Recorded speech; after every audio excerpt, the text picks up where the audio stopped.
ओम शांति। आज दिनांक 17 फरवरी 2023। बाबा ने महावाक्य में हम बच्चों को जो शिक्षाएं दी उनका मनन करेंगे। बाबा बोले, मीठे बच्चे, तुम्हें घर बैठे भगवान बाप मिला है तो तुम्हें अपार खुशी में रहना है। विकारों के वश खुशी को दबा नहीं देना है। बाबा समझाते, मीठे बच्चे, तुम्हें घर बैठे भगवान बाप मिला है तो तुम्हें अपार खुशी में रहना है। विकारों के वश खुशी को दबा नहीं देना है। अर्थात स्वयं भगवान निराकार पिता परमात्मा इस भारत भूमि पर आते ब्रह्मा तन का आधार लेकर हम बच्चों को ब्राह्मण बनाते, तो बाबा स्वयं आकर हम बच्चों को ढूंढकर अपना बच्चा एडॉप्ट करते। तो हमारा पिता खुशी का सागर, सुख का सागर, शांति का सागर, आनंद का सागर, प्रेम का सागर, पवित्रता के सागर, हर बात में हमारा बाबा सागर है। तो उनके बच्चे हम भी उनके साथ रहकर, उनकी श्रीमत पर चलकर, उनसे गुण ज्ञान तथा शक्तियां धारण कर बाप समान मास्टर सागर बनते। तो बाबा कहते, कितना श्रेष्ठ पद्मा पदम भाग्य है। कोटों में कोई, कोई में भी कोई हो, जिन्हें स्वयं भगवान अपना बच्चा बनाते और अपनी प्रॉपर्टी का वारिस बनाते। तो बाबा का कार्य हर आत्मा को खुशी देना, दुख से लिबरेट कर सुख की दुनिया में ले जाना, विकारी दुनिया से मुक्त कर पवित्र पावन दुनिया, सुख की दुनिया में ले जाना। इसीलिए बाबा कहते, तुम बच्चों को अपार खुशी में रहना है। तुम्हारी खुशी का कोई पारावार ना हो, ऐसे उमंग उत्साह में झूमते नाचते रहना है। ऐसे बाप को कितना याद करना चाहिए। ऐसे बाप को सदा साथी सहयोगी बनाकर उससे गुण ज्ञान तथा शक्तियां धारण कर इन विकारों पर जीत पानी है। 63 जन्मों से हम देह भान में रहते आए, देह को स्वयं समझते आए। देह भान ही है जो सब विकारों का बीज है। तो बाबा कहते, देह भान को छोड़ देही अभिमानी बनो। अपनी खुद की देह को भी भूलो, देह के संबंधों को भूलो, पुरानी दुनिया को भूलो। एक मुझ बाप को याद रखो, मैं ही तुम बच्चों का बाप, टीचर, सदगुरु बनकर आता हूं। तुम बच्चों की पालना करता हूं और अपने साथ अपने घर ले जाता हूं, फिर सुख की दुनिया में भेजता हूं। तो तुम्हारे जैसा भाग्य किसी का नहीं होता। तुम ब्राह्मणों का भाग्य ही श्रेष्ठ भाग्य है। तुम ही बाबा की श्रीमत पर चलकर इन विकारों पर जीत पाते हो। तो अब विकारों के वश होकर खुशी को दबाना नहीं है। एक बाप को साथी सहयोगी बनाकर माया रूपी रावण 5 विकारों पर जीत पहनना है। इसीलिए बाबा कहते, तुम बच्चे जानते हो, तुमने 84 जन्म का चक्र लगाकर पूरा किया है। यह तुम आत्माओं का अंतिम जन्म है। यह घड़ी घड़ी बुद्धि में याद रहना चाहिए। यह नॉलेज बड़ी खुशी की है। बेहद का बाप स्वयं तुम बच्चों को मिला है। और विवेक भी कहता है, परम पिता परमात्मा का जो बच्चा बना है उसकी खुशी का पारावार नहीं होना चाहिए, परंतु लोभ मोह आदि विकार आने से खुशी दब जाती है। इन विकारों ने ही सारी दुनिया की खुशी को दबा दिया है। तुमको तो घर बैठे बाप आकर मिला है।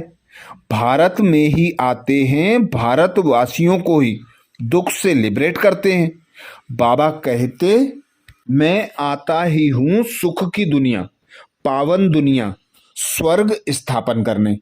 तो तुम बच्चों को स्वर्ग में ले जाने के लिए आता हूं। तुम्हें बड़ी खुशी में रहना है।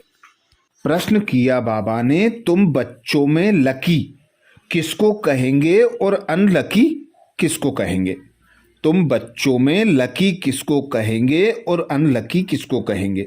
उत्तर में बाबा समझाते, लकी वह है जो बहुतों को आप समान बनाने की सेवा करते हैं, सबको सुख देते हैं, और अनलकी वह है जो सोते और खाते हैं, एक दो को दुख देते रहते हैं। पुरुषार्थ में कमी होने से ही अनलकी बन जाते हैं। अर्थात बाबा ऊंचे ते ऊंचा पिता परमात्मा हम बच्चों को श्रेष्ठ भाग्य प्रदान करते और हम बच्चों को विश्व कल्याण के श्रेष्ठ कार्य का निमित्त बनाते। तो जो बाप का धंधा वही अपना धंधा, जो बच्चे यह स्मृति रखते हैं और सबको सुख देते हैं, किसी को दुख देने वाले संकल्प, बोल और कर्म नहीं करते, ऐसे बच्चे बाबा के सपूत बच्चे हैं, सर्व प्राप्तियों से संपन्न रहते हैं, सदा खुश रहते हैं अपने भाग्य पर, वे बड़े नशे में रहते हैं। और जो बच्चे सिर्फ खाते और सोते हैं, औरों को दुख देते हैं, पुरुषार्थ नहीं करते, वे बच्चे जैसे अनलकी हैं, अपना पद भ्रष्ट करते हैं, बाबा का नाम बदनाम करते हैं।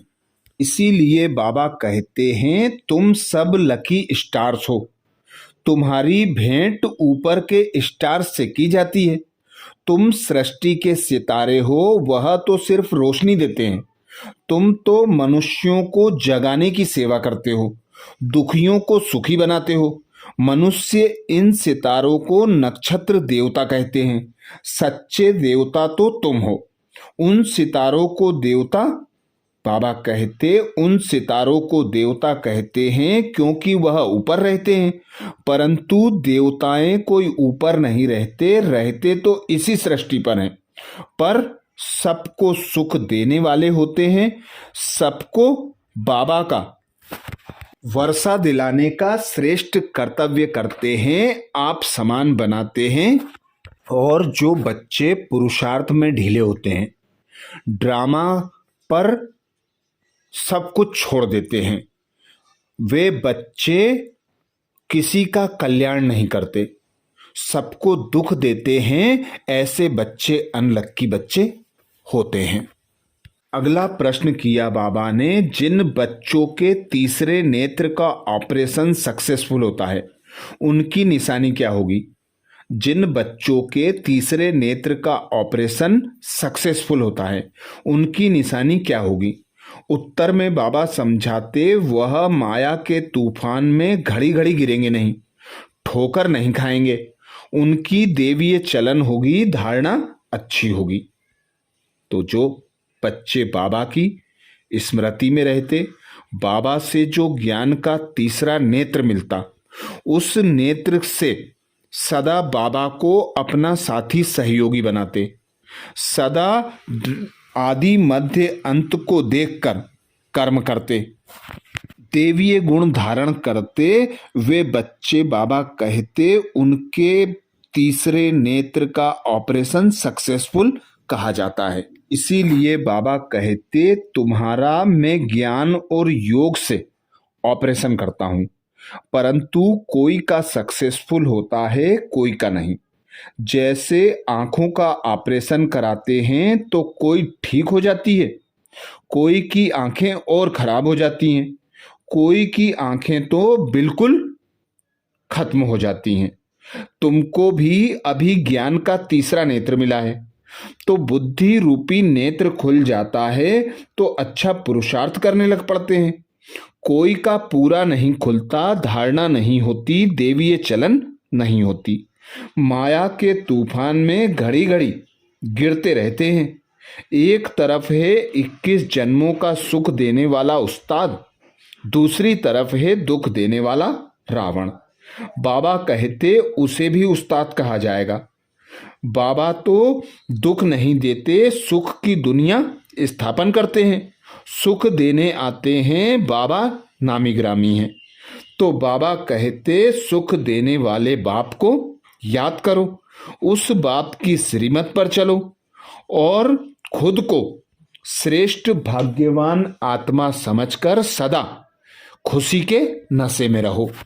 बीती सो बीती देखो ड्रामा में ऐसे था। आगे के लिए पुरुषार्थ करो। अपना चार्ट देखो, इतने समय में क्या क्या धारणा की है।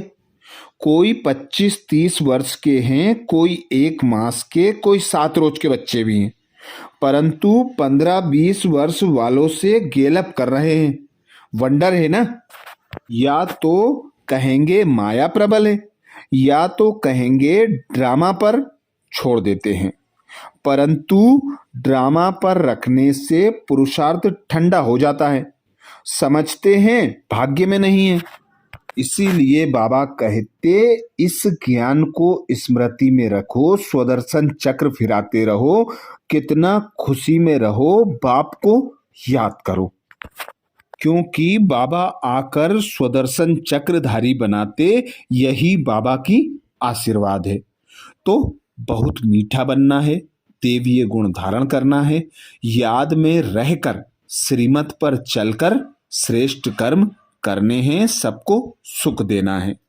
एक पिता परमात्मा ही बाप टीचर सदगुरु है, उनकी ही श्रीमत पर चल श्रेष्ठ कर्म करना है। देहधारियों की मत अर्थात मनुष्य मत पर नहीं चलना है। वरदान दिया बाबा ने। वरदान में बाबा कहते शांति की शक्ति द्वारा सर्व को आकर्षित करने वाले मास्टर शांति देवा भाव। शांति की शक्ति द्वारा सर्व को आकर्षित करने वाले मास्टर शांति देवा भाव। शांति का सागर पिता परमात्मा। हम बच्चों से कहते स्वधर्म में टिको। तुम बच्चों का स्वधर्म ही शांत स्वरूप है। तुम बच्चों को सारे विश्व में शांति की लहर फैलाना है, क्योंकि बाबा कहते तुम बच्चों को शांति के सागर पिता परमात्मा द्वारा सर्व शक्तियां प्राप्त होती हैं। तुम बच्चे भी मास्टर सर्वशक्तिमान बनते हो। अब तक वाणी से सेवा की, अब बाबा कहते अपने शांत स्वरूप द्वारा सेवा करो। जो बच्चे जितना जितना शांति की शक्ति को धारण करते जाते, जितना शांत स्वरूप स्थिति में स्थित होते, उतना उन बच्चों की तरफ और आत्माएं आकर्षित होती हैं और उन आत्माओं को शांति का अनुभव होता है। आज इस दुखी दुनिया में, अशांत दुनिया में सबसे ज्यादा आवश्यकता है शांति की। तो तुम ही निमित्त हो इस श्रेष्ठ कर्तव्य के। तो तुम बच्चों को ही शांति का वायुमंडल बनाना है। इसीलिए बाबा कहते जैसे वाणी द्वारा सेवा करने का तरीका आ गया है, ऐसे अब शांति का तीर चलाओ। इस शांति की शक्ति द्वारा रेत में भी हरियाली कर सकते हो। कितना भी कड़ा पहाड़ हो, उससे भी पानी निकाल सकते हो। इस शांति की महान शक्ति को संकल्प, बोल और कर्म में, प्रैक्टिकल में लाओ, तो मास्टर शांति देवा बन जाएंगे।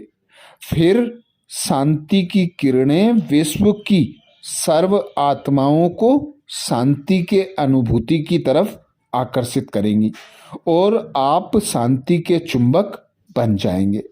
स्लोगन में बाबा कहते आत्म अभिमानी स्थिति का व्रत धारण कर लो तो वृत्तियां परिवर्तन हो जाएंगी। आत्म अभिमानी स्थिति का व्रत धारण कर लो तो वृत्तियां परिवर्तन हो जाएंगी। अर्थात जितना जितना देह भान से न्यारे रहेंगे, खुद को आत्मा अनुभव करेंगे, उतनी उतनी रूहानियत बढ़ती जाएगी और वृत्तियां परिवर्तित होती जाएंगी। अच्छा, ये थे बाबा के महावाक्य। ओम शांति।